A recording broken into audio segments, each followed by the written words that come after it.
रांची में पहली बार राजीव गांधी जी की प्रतिमा का अनावरण कल होना है। कल राजीव गांधी जी का जयंती है और इस मौके पर कांग्रेस के वरिष्ठ नेताओं ने आज एक प्रेस कॉन्फ्रेंस का आयोजन किया।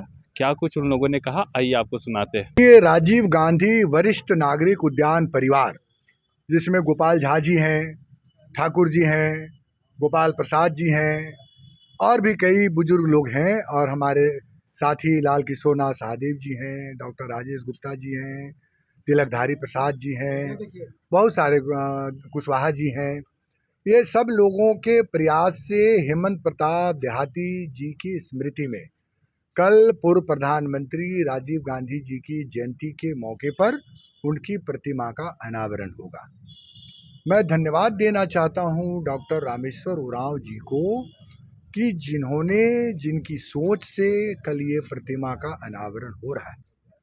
यकीनन राजीव गांधी के आदर्शों पर चलने की हम संकल्प लेते हैं, राजीव गांधी को किए गए योगदान को हम याद करते हैं, लेकिन कहीं ना कहीं हम देर कर दिए राजीव गांधी जी की प्रतिमा को लगाने। ये चाहे जहां से भी हम लोगों की तरफ से ये चूक हो गई, लेकिन देर हो गई। खैर कोई बात नहीं, देर हुई, लेकिन हम लोग अब यहाँ पर जो HEC परिसर है, यह HEC परिसर पहले से ही पंडित जवाहरलाल नेहरू की जो सोच थी, भारतीय हैवी इंजीनियरिंग कॉरपोरेशन HEC की स्थापना कर आज यहाँ के वो वृद्ध लोग हैं जिन्होंने HEC की सेवा की, और आज इनके सौजन्य से यहाँ पर राजीव गांधी जी की प्रतिमा का अनावरण होगा। पद्मश्री मुकुंद नायक जी अपने टोलियों के साथ रहेंगे और देशभक्ति गीत होंगे। जो बुजुर्ग हैं राजीव गांधी जी के जीवनी पर अपनी कविताओं को चरितार्थ करेंगे, राजीव गांधी के योगदान को याद करेंगे। हर जगह होर्डिंग्स कटआउट लगाए जा रहे हैं, राजीव जी के जो अनमोल विचार हैं उसके साथ उन होर्डिंग्स को समाहित किया जा रहा है। पूरे तौर तरीके से रीति रिवाज पारंपरिक तरीके से राजीव गांधी जो युवा स्वप्न दृष्टा थे, जिन्होंने देश के एक एक व्यक्ति के हाथों में मोबाइल पहुंचाया है, हम उन्हें कल श्रद्धांजलि अर्पित करेंगे, उनको याद करेंगे। यही हमारा कार्यक्रम है कल का। निश्चित आपकी बातों से मैं सहमत हूँ, और जिन महान विभूति को हम लोग यहाँ पर मूर्ति का अनावरण कल होगा, निश्चित तौर पर दुनिया उनकी लोहा मानती है। आज पूरे भारतवर्ष में पंचायती राज की जो व्यवस्था को मजबूत बनाने की बात हुई, जो महिलाओं को उनकी भागीदार उनका अधिकार देने का काम किया था, ये राजीव जी की सोच थी। नौजवानों को 18 साल में वोटिंग राइट राजीव जी ने दिलवाया था। आज क्रांति की बात करते हैं, सूचना क्रांति की बात करते हैं, तो निश्चित तौर पर उन्हीं की देन है कि सभी के हाथों में आज मोबाइल है, लैपटॉप है, और पूरा दुनिया एक सेकंड में जुड़ा हुआ है।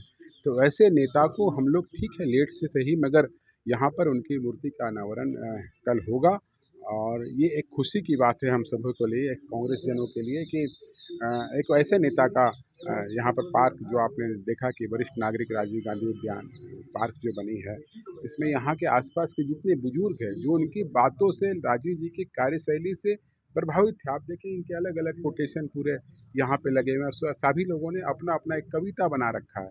कल आपको ये यहाँ पर देखने को मिले। तो राजीव गांधी जी इतने प्रचलित थे, इतने मजबूत थे, उनकी सोच भारत के जन जन से जुड़ी हुई थी कि हमारा भारत के लोग कैसे मजबूत हो और उनको उनका अधिकार कैसे मिले। तो जैसा मैंने बताया कि महिलाओं का अधिकार पंचायती राज के मार्फत, या राजनीति का अधिकार, या फिर युवाओं को उनमें वोटिंग राइट का अधिकार, उन्हीं की एक सोच थी। आज समय हम लोगों के बीच नहीं रहे हो, मगर कल उनकी जयंती पे हम लोग यहाँ पर आप देखेंगे भव्य तरीक़ा से उनका मूर्ति का अनावरण होगा, और तरह तरह के यहाँ के जो स्थानीय लोक नृत्य हैं, बाजे गाजे के साथ आपको नजर आएंगे। कि भारत रत्न राजीव गांधी को हम लोग याद करते हैं उनके द्वारा किए गए कार्यों को लेकर के। सही मायने में अगर सूचना क्रांति के कोई जनक थे तो वो राजीव गांधी जी थे। युवाओं को अगर किसी ने अधिकार दिया तो वो राजीव गांधी थे। गांव का देश भारत को कहा जाता है। गांव को किसी ने ताकत दिया, मजबूती दिया पंचायती राज के माध्यम से, तो वो राजीव गांधी थे। तो इसलिए कई ऐसे कार्य हैं जिसके वजह से हम उनको याद करते हैं। ये ज़रूर है कि हम लोगों की कल्पना थी, 1 साल पहले से हम लोग प्रयासरत थे और वो शुभ दिन कल उनके जयंती के अवसर पर आएगा, जब हम उनके पूरे झारखंड में ये पहला प्रतिमा होगा जो यहाँ पर उनका स्थापित होगा, जिसका अनावरण डॉक्टर रामेश्वर उरांव करेंगे। और हम लोग सभी आभारी हैं यहाँ के तमाम वरिष्ठ नागरिकों का, जो यहाँ पार्क में जो हम लोगों को योगदान दे रहे हैं। वो वरिष्ठ नागरिक उद्यान परिवार की ओर से आयोजित इस कार्यक्रम को भव्य रूप देने के लिए आज सब हम लोग यहाँ उपस्थित हुए हैं और यकीनन ये कार्यक्रम ऐतिहासिक होगा।